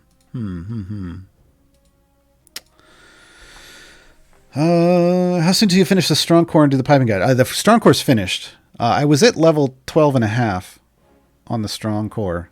And when I sat down with Dylan this week and I was like, I only want to do the pipe guide. He's like, oh, do that next week. And I'm like, well, I'm not going to be finished by then. He's like, boop, boop, boop. He's like, you're done now.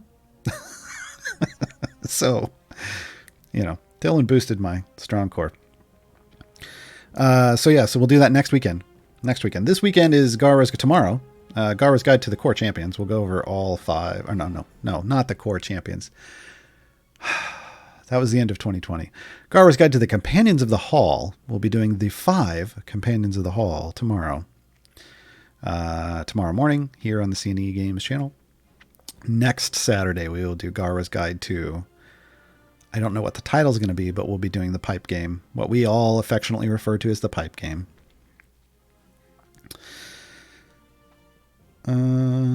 Is there a good guide or video on the Modron core and setting up the automation? I have one of those on the YouTube channel for C&E Games. There is a Gaarawarr's Guide to Automation that I just did not too long ago that covers both familiars and cores and how they work together to automate. So you're going to want to check that out. Maybe Sasha can drop a link to that. I don't know if there's a command for that. There's a command on my channel for that. I don't know if there is a command on this channel for that. How do you get the second Modron core? You buy it with gems. It's 500,000 gems. It's a lot. Yeah. Who would you suggest for slot 10? Yeah, I did the suggestion earlier. Slot 10, I pretty much always suggest Havilar. She is coming in the next event. However, I mean, if you want to do split the party right now, you can grab her right now. I don't see a problem with that. If you'd rather just wait and unlock her, for those of you who don't want to grab her right now because she's coming in the next event, which is a few weeks away, folks. I mean, enjoy Havilar for a couple weeks. You could pick Wolfgar. He's still usable in a Companions of the Hall formation, which we'll talk about tomorrow, but also Azaka farming because he's got a little bit of, he's a tank that has some gold find. Yeah. That would be like the next best choice, I would think. Split the party shows is deadly for me. Does that ever change? Nope.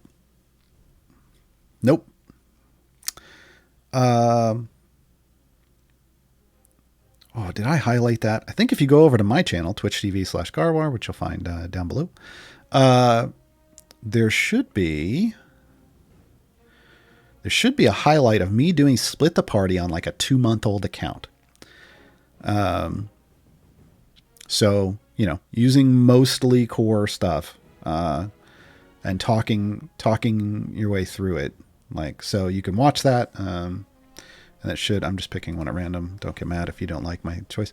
You should be able to watch that and get a good idea of how to do it. There's also some written guides out there, but honestly, I don't like the recommendations on some of the written guides. Not enough to go make my own written guide. And I also don't go into their guides and tell them they did it wrong. But I will say that I made a video guide and that I like my recommendations of that video guide better. So you can go there. Do you have any initial thoughts on Talon you want to share? I mean, I think they're they feel well-rounded. They feel like they're flexible so that you can use them with both, like their ability antagonist works, for both good and evil. That leaves out neutral DPS. So they're not someone that can work with a neutral DPS per se, but they can work with good or evil DPS, which tends to be what most people are using nowadays. I like the utility. I like the slow and scatter attack stuff. I think is nice. Spot weakness works for me. I don't know. Everything seems solid. Like they seem like they have a solid, well-rounded kit. So, yeah. What priority would you recommend buying Modron chests to pipe the second core, or potentially prep for the third, or patron chests for epics? Ooh.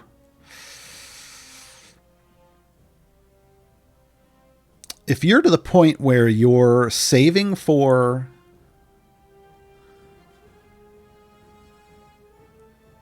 well, so...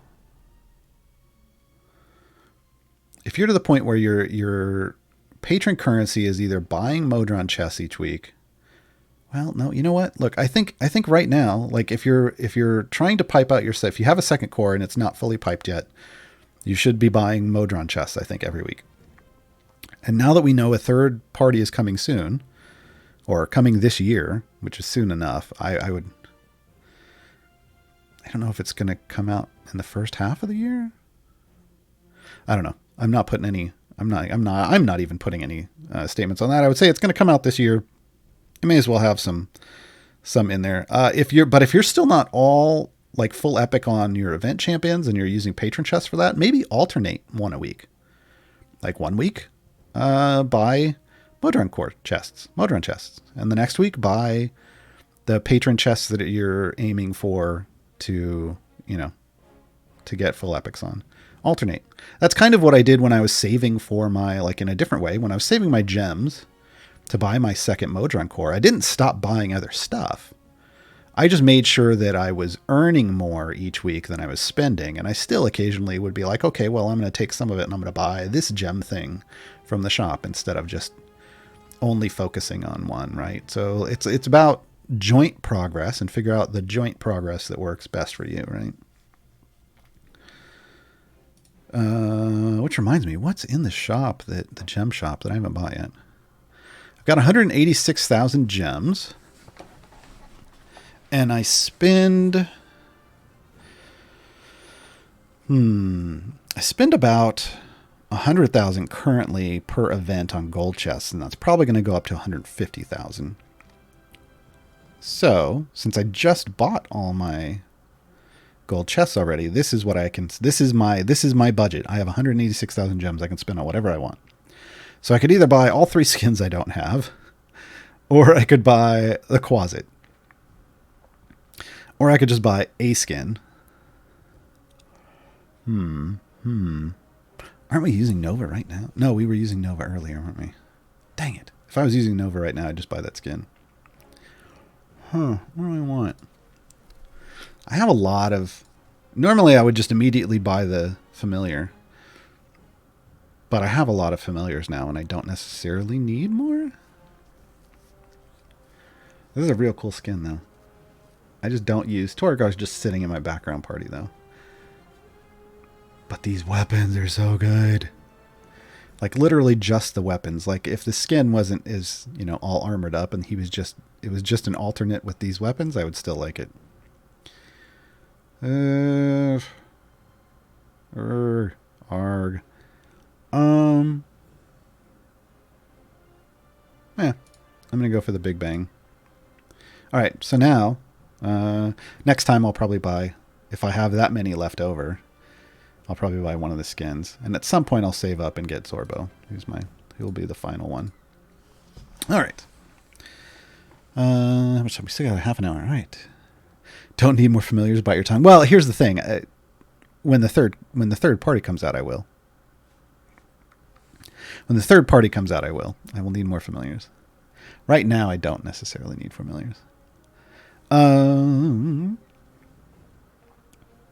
do you get so many gold chests? Motor run runs? By motor run runs, I think you mean automating Mad Wizard. So yes, I farm Mad Wizard. If I'm not doing well, even when I'm doing patron challenges, 99% of the time I'm farming Mad Wizard. The only time I'm not farming Mad Wizard doing patron stuff is if it asks for undead, and then I'm in the Tomb of Nine Gods. Just long enough for me to get the undead kills, and then I'm back to Mad Wizard. But yeah, if I'm not trying to make progress through quests, like through the actual storylines when they add new story stuff, or doing the new variants, like we just got 10 new variants recently in the last content patch. I did all of those. I did the base versions of all of those on my own. Just quickly ran through them, and then I've been doing the patron versions on my Idle Chatter stream on Tuesdays. If you want to come by and hang out with me when I do that. I let chat choose last time. I let them pick the patron and the campaign. And of course they said Strahd, Icewind Dale. And I said, I hate you all. But actually it turned out Icewind Dale's, those were super easy. If they'd said Strahd, Sword Coast, it probably would have been worse. But yeah, so they'll probably do that next week. So come hang out Tuesday and watch chat be mean to me. But yeah, so I tend to do that stuff on stream so we can talk about them and talk about the challenges and, theory craft if we need to try to overcome something and see if things are even possible when they add new content. But yeah, the rest of the time it's literally just cycling in the background on my third monitor, running Mad Wizard, making all the gems. Once you have all core evergreen epics, are gold or silver chests better for gaining item levels? If all you purely care about are item levels, silver chests are what the community says are the best for that. I'm going to make a counter argument to you. Silver chests do not currently drop bounty contracts. bounty contracts only drop out of gold chests currently. So, in my opinion, I don't feel like you should bother. Like, I think you should just buy gold chests. That's my counter argument. Because you're gonna get all those bounty contracts. The bounty contracts are the key to gearing up the new champions when they drop. So I like to invest heavily in a champion the second it drops. If you're new, but that's because I only need stuff for the newer champions. But gold chests are going to get me, the bounty contracts are going to get me a lot of blacksmithing contracts. They're going to get me dupes still for core and evergreens, which I don't care about, but I still get a lot of blacksmithing contracts. I get tons of bounty contracts, and I get all of the best types of potions. Which is probably, now that I think about it, and in general, if we look, like I said, I opened all my silver chests on Wednesday, and I've already got 86 new ones. So I end up getting, just like in between events, over 1,000 silver chests, while I end up having to buy like 100 plus gold chests to get the number that I opened today. So I feel like you get tons and tons and tons of silver chests just naturally playing the game. And I feel like gems are better spent just gold chests forever and ever and ever.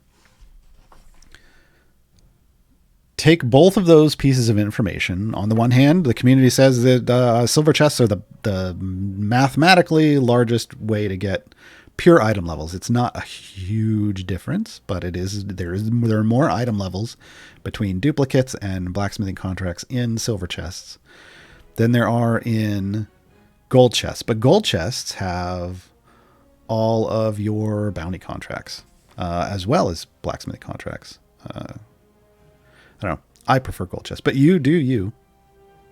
Everyone's going to do whatever they're going to do. And also, I am no longer hunting shinies for core evergreen. I am fully gilded on my core and evergreen, which helps too. But again, I didn't buy silvers for that either. I just used the silvers I got naturally, and I got there anyway. So yeah, I'm kind of in the camp of, even when you're all full epic, keep buying golds. But everyone's willing. They may change something about the game, like maybe they change the drop rates in silver and golds. Maybe they had there's been talk of things that people have found in the game files of a third type of chest that might change people's calculations. I don't know.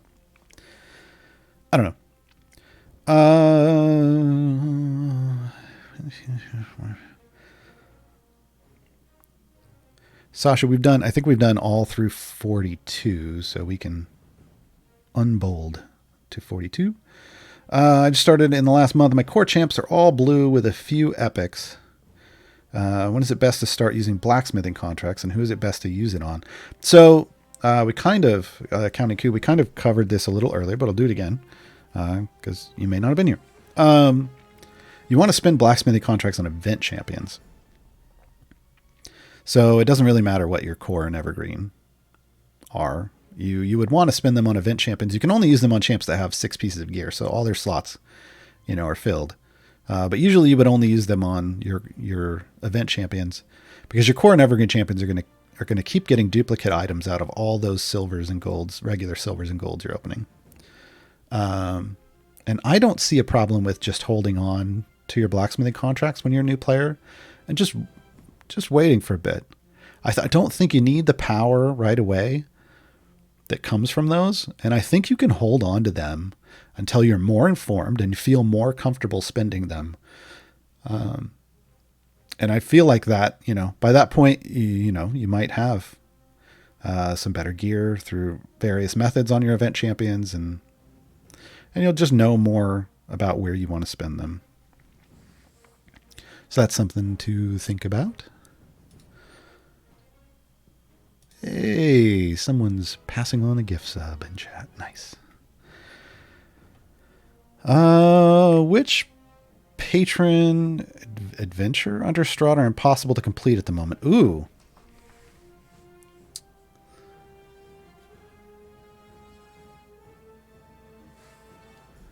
I think there's only one, and honestly, I'm not sure if it's impossible. I haven't tried it recently.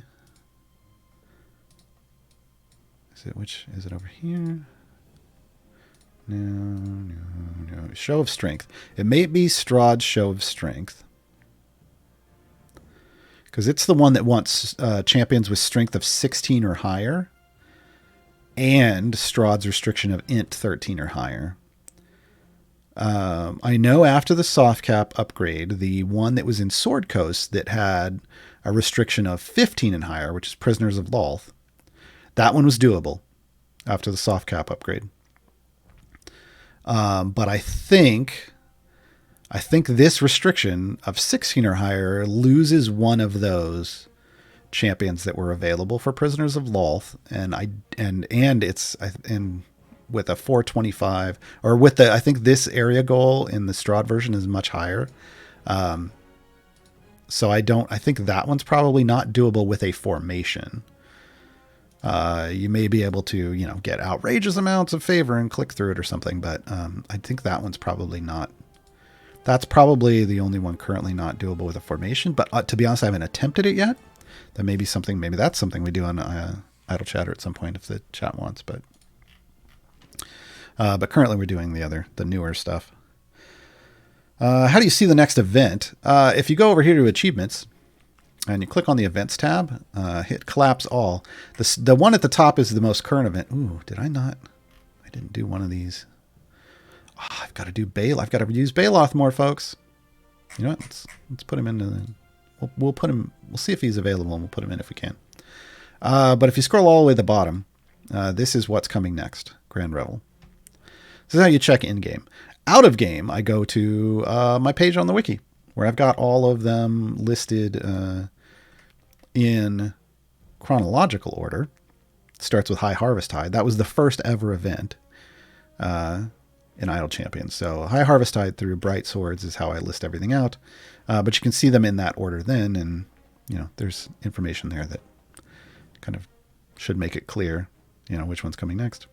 But yeah, in game you can just go down to the bottom of the list. It'll tell you what's coming next.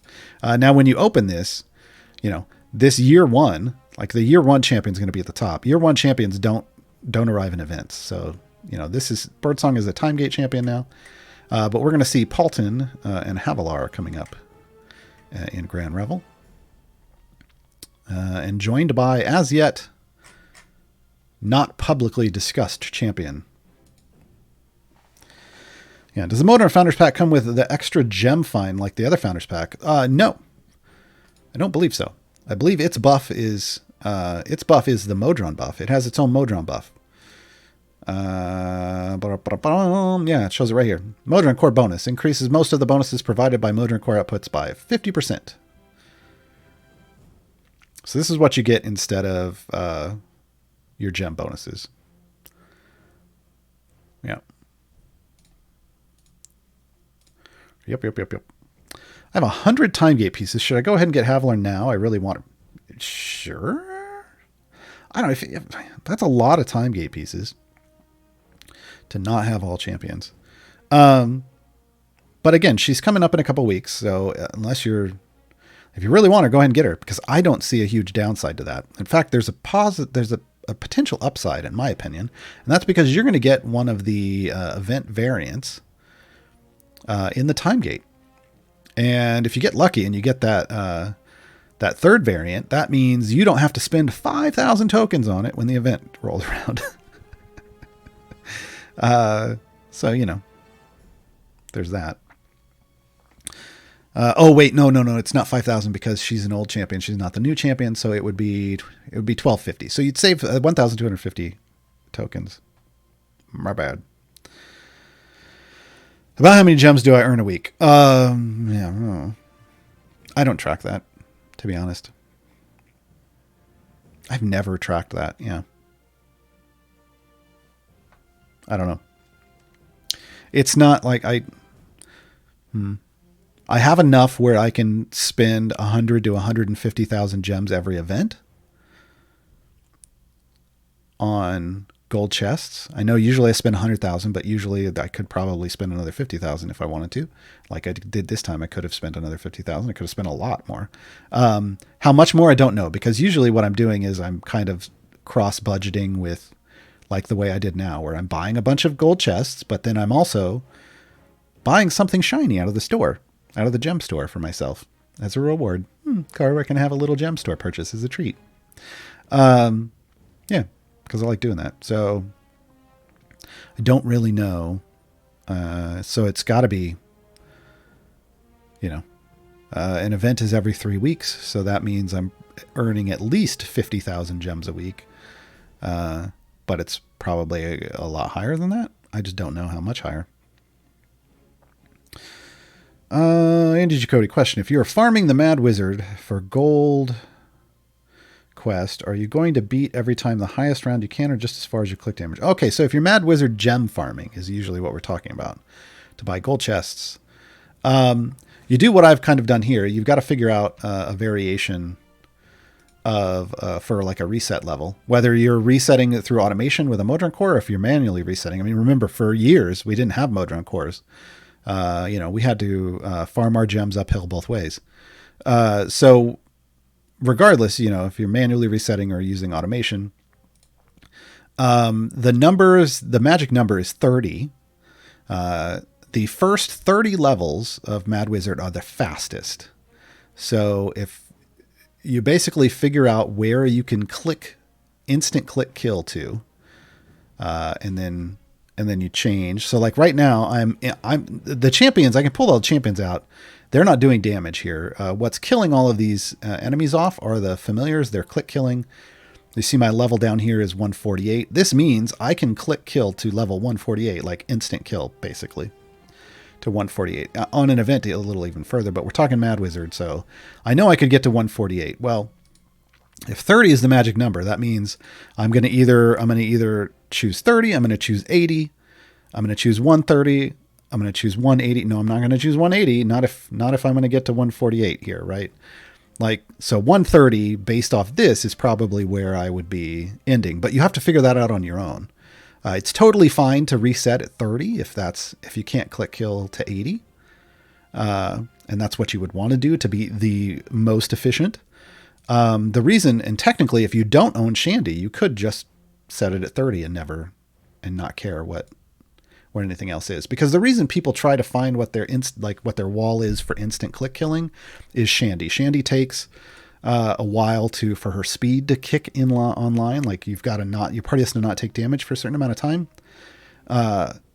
So you don't want to reset too frequently if you have Shandy. You want to push as far as you can. I can go up to, I think I can technically go to 330, but I have it set as 280 just because it works better for me with running Patron challenge stuff. Usually things want to get to 250 or 500 or 1,000. I feel like I'm wasting less time on resets if I have it at 280 than if I had it at 330. In terms of like running levels I don't need. So yeah, that's kind of how you figure it out. You do a run and you figure out where your click damage can go to and instantly kill, and then you set, and that's where you try to reset all the time. Before Modrons, I used to just set it up, and then I'd just check in on it every now and then. And if it had gotten to the point where either my party was wiping and I'd stopped progress, I'd reset. Or if it was, if I knew I was close to not instant click killing or right around where I thought it was, then I would reset manually. But I would just check in on it every now and then. But with Modron automation, you can set and enough familiars, you can set all that up for yourself. In your opinion, when would be the best time to buy the Modron Founders Pack? Oh, man. Is the buff worrying about maximizing? I mean, it depends, right? Like the Modron Founders Pack, I have a difficult relationship with it because it feels like something you want to buy if you just unlocked your Modron core, because you get 50 chests and a bunch of component pieces to upgrade pipes with. Feels like something you would want to do right away. But then the buff just gives you a week of 50% more buff. And when you first get your Modron core, you've only got 2 endpoints. And sure, you might with all those Modron chests, you might be able to get them to epic, but that's still only 2 endpoints at epic. So it feels like you're kind of wasting that buff. I really do wish they had just given you a buff of like double XP, but they didn't. So instead, it feels like something that you want to wait until you've fully epiced out your core, at least your first core, because then at least you're going to have 50 chests that'll help you pipe out your second core when you get it. And then once you do that during that buff, then you want to do like lots of deep runs and try to set, new records for your deep pushes and get a lot of favor out of it, because you're going to get a 50% bonus on all those powers. Yeah. So if there's a reason I don't have it yet. It's because it just kind of felt like it was a little backwards. Yep. Can you see your core layout? Yeah. Let's go with well, you probably don't care about the empty core. This is what it currently is. It will change next weekend. Well, slightly, somewhat. Who knows? I've never had to pipe 2 cores out at once before, so we will be... Yeah, we're going to change this a bit. I've got a lot of new pieces since I built this one out, so I might be able to get a little more efficient with it. But unlike a lot of people, as you can see, there's some different colors of purple here. I actually aimed, as I was moving along, at trying to get the least flow, but still have it be epic, right? So this is 435. That's 435. That's 414, 442. Yeah, so there's a 4.3. I tried to just get above 4 when I could. And I actually piped it out, and then went back and I removed some pieces for regular pieces. And yeah, I don't go for maximum flow. I go for minimum required to get me the maximum buff. And so I will pipe this out from scratch. I'll hit that clear button and I'll pipe it out from scratch next Saturday, not tomorrow, next Saturday. And then I will also pipe the second core from scratch. I've never piped that one before ever. So I haven't even begun to wrap my head around how to do that one yet. And I will do that on stream. We'll see if we can get through piping both of them fully on stream. Well, I don't know. We may do like one. We may do like, I may build out the first buff box, which we'll get into all of these terms next Saturday, but I may build out the first buff box for each of them initially, or just try to, wrap my head around how I want to tackle and talk about how you tackle, like how you want to directionalize your flow for the different pipes, for the different cores, because they're different. They each need different things. So we'll talk about all that stuff, and we'll talk about pipes and the kinds of things you want to look for. And it's not all about epics, folks. Rarity means not a whole lot when it comes to this. It's all about directionality. So we'll get into all of that in a couple weeks. If you need help before then, hit up the Discord. Hashtag Modron Core, I think is what it's the channel you want there. New player, how much of a percentage increase should I shoot towards being before completing the adventure and starting over? I would recommend not thinking about it that way. So when you're playing through the storyline as a new player, there's a difference between. So I want to clarify. There's a difference between playing through the story adventures and playing through variants. I think new players should focus on the story adventures. So which ones are those?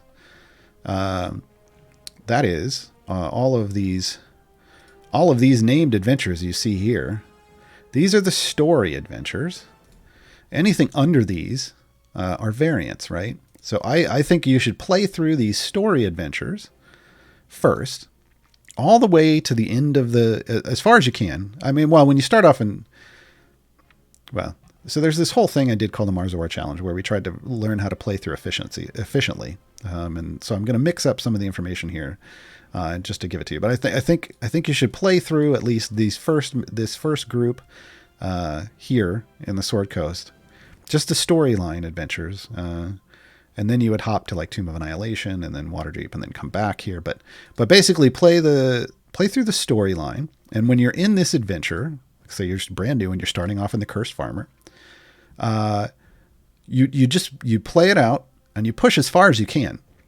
You've got to learn what a wall is and how to figure it out. And the only way you're going to learn how to figure that out is by doing this often.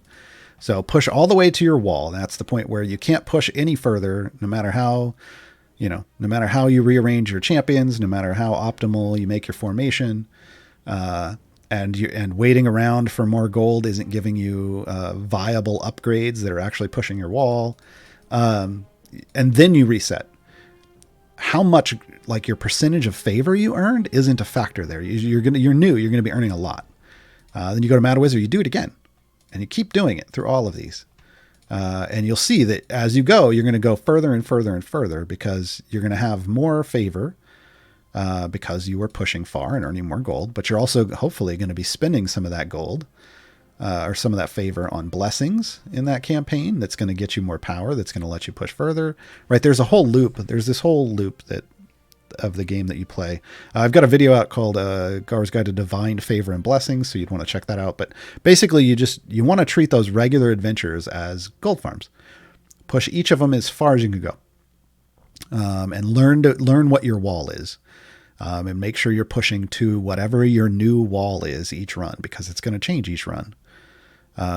It's not really about I'm shooting to get X% gain each time. That's because then you could potentially be leaving a lot on the table because you might have earned enough power. Like if you say I'm going to get 1,000% gain each time, but you've really gotten lots of power and you could actually get like 50 or 100,000% gain if you kept going.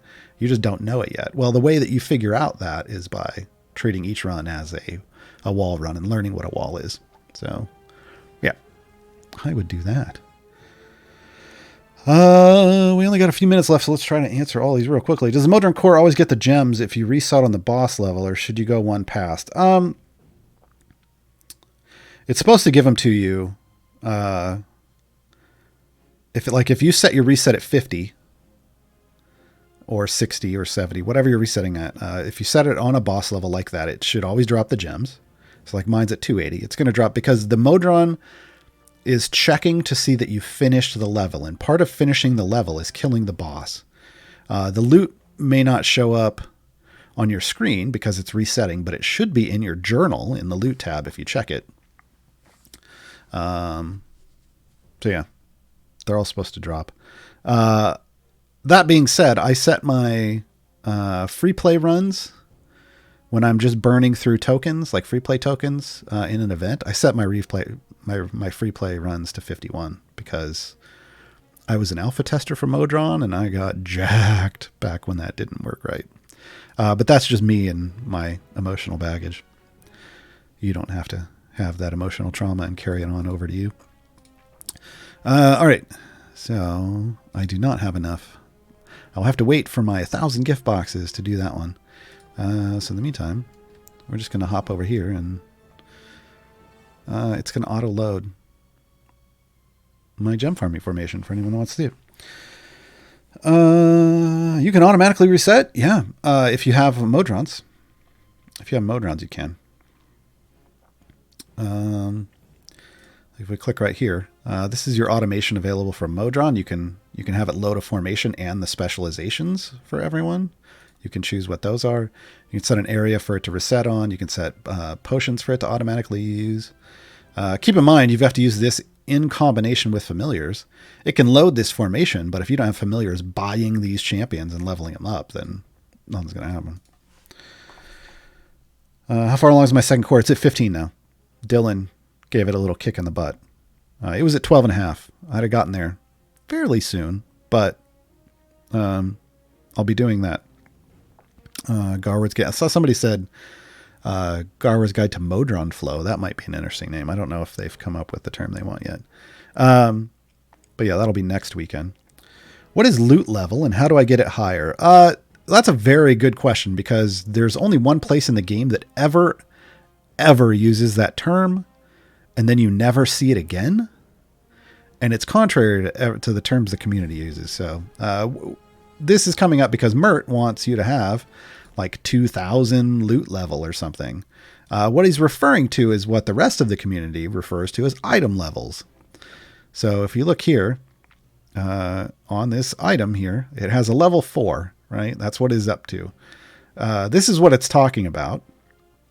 When it says total loot levels, it's talking about your total item levels across all champions that you have. So just here's my advice with that. The way you raise it is by opening chests, primarily. I mean, just open lots of chests. And you're going to get new items and duplicate items, and that raises your item levels. There's blacksmithing contracts in there too, but those are more for event champions. And early on where you're focusing on Mert's loot levels, I don't think that's... I think at that point you should probably still be holding on to them, but you do you.